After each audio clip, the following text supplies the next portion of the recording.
ನಮಸ್ಕಾರ, ನೀವು ನೋಡ್ತಾ ಇದ್ದೀರಾ ನ್ಯೂಸ್ ಫಸ್ಟ್ ಸ್ಪೆಷಲ್. ನಾನು ವಿನುತಾ ಪರಮೇಶ್. ಉತ್ತರ ಪ್ರದೇಶದ ಗಾಜಿಯಾಬಾದ್ನಲ್ಲಿ ಆಘಾತಕಾರಿ ಪ್ರಕರಣವೊಂದು ಬೆಳಕಿಗೆ ಬಂದಿದೆ.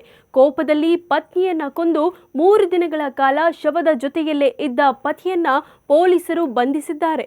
ಇವನೇ ನೋಡಿ ಆ ಪಾಪಿ ಪತಿ. ಹೆಸರು ಭರತ್, ವಯಸ್ಸು 55 ವರ್ಷ.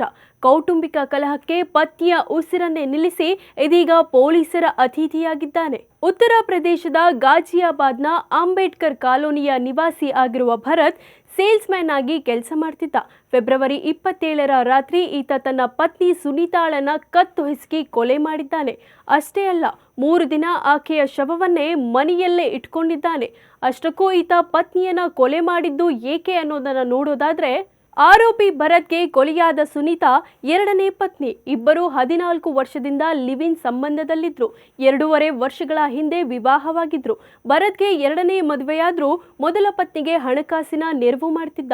ಇದೇ ವಿಚಾರವಾಗಿ ಸುನೀತಾ ಮತ್ತು ಭರತ್ ನಡುವೆ ಗಲಾಟೆ ನಡೀತಿತ್ತು. ಕಳೆದ ಫೆಬ್ರವರಿ 27ರ ರಾತ್ರಿಯೂ ಇಬ್ಬರ ಮಧ್ಯೆ ಹಣಕಾಸಿನ ವಿಚಾರಕ್ಕೆ ವಾಗ್ವಾದ ನಡೆದಿದೆ. ಬಳಿಕ ಇದು ವಿಕೋಪಕ್ಕೆ ತಿರುಗಿ ಸುನೀತಾಳ ಕತ್ತು ಹಿಸುಕಿ ಭರತ್ ಕೊಲೆ ಮಾಡಿದ್ದಾನೆ. ಕೋಪದಲ್ಲಿ ಪತ್ನಿಯನ್ನ ಕೊಂದು 3 ದಿನಗಳ ಕಾಲ ಶವದ ಜತೆಯಲ್ಲೇ ಇದ್ದ ಅನ್ನೋ ವಿಷಯವು ಬೆಳಕಿಗೆ ಬಂದಿದೆ. ಫೆಬ್ರವರಿ 27ರಂದು ನಡೆದ ಹತ್ಯೆ ಮಾರ್ಚ್ 1ರಂದು ಬೆಳಕಿಗೆ ಬಂದಿದೆ. ಭರತ್ 3 ದಿನಗಳ ಕಾಲ ಶವದೊಂದಿಗೆ ಮನೆಯಲ್ಲೇ ಇದ್ದ. ಶುಕ್ರವಾರ ಪತ್ನಿಯ ದೇಹವನ್ನ ಹಾಸಿಗೆಯ ಮೇಲೆ ಮಲಗಿಸಿ ಕೆಲಸಕ್ಕೆ ಹೋಗಿದ್ದ.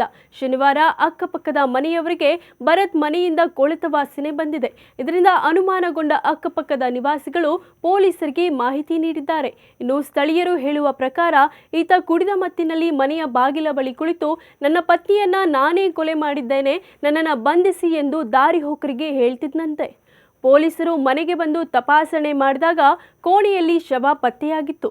ಕೂಡಲೇ ಶವವನ್ನ ಪೊಲೀಸರು ಮರಣೋತ್ತರ ಪರೀಕ್ಷೆಗೆ ಕಳುಹಿಸಿ ಆರೋಪಿ ಭರತ್ನನ್ನ ಅರೆಸ್ಟ್ ಮಾಡಿದ್ದಾರೆ. ಒಟ್ಟಾರೆ ಕೋಪದ ಕೈಗೆ ಬುದ್ಧಿ ಕೊಟ್ಟ ಪತಿ ಜೈಲು ಸೇರಿದ್ರೆ ಪತ್ನಿ ಇಹಲೋಕ ತ್ಯಜಿಸಿದ್ದಾಳೆ. ಕ್ಷಣ ಕ್ಷಣದ ಮಾಹಿತಿಗಾಗಿ ನೋಡ್ತಾ ಇರಿ ನ್ಯೂಸ್ ಫಸ್ಟ್, ನಿರ್ಭೀತಿಯಿಂದ ನಿಮ್ಮ ಪರವಾಗಿ.